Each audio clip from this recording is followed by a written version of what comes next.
Lusanja bakukulumye abatuuze mu Kiteezi Lusanja bakukulumye ku nfuufu esukkiridde mu kitundu kyabwe ng'era bagamba nti abakulembeze tebakoze kimala ku nsonga eno.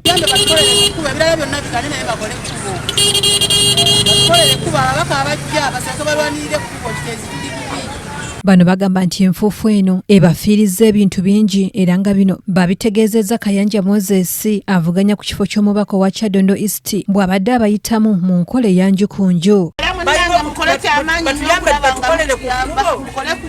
Munnange tuwone enfuufu etuyingira wansi ne waggulu tuli bubi batuyambe fenna tulinga bunenge naffe tuli balonzi ba muzeeyi naffe atuyamba tukolere kukubo.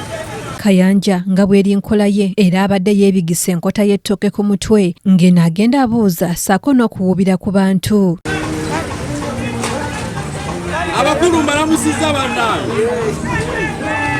Naye ng'akabonero ki? Bamaama akabonero ki?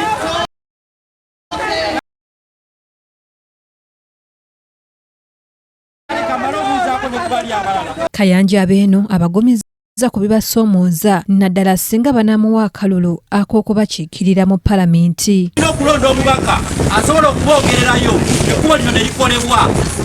Twagala badingidingi doole abantu bafiira wano mu Kiteezi twagenda okulaba ng'oli azze n'akafooko era nkubira omulanga abakulembeze mwenna okuli bammeeya bakansalazi abaggyako abantu bano empooza eyo baali bagisitoopinga.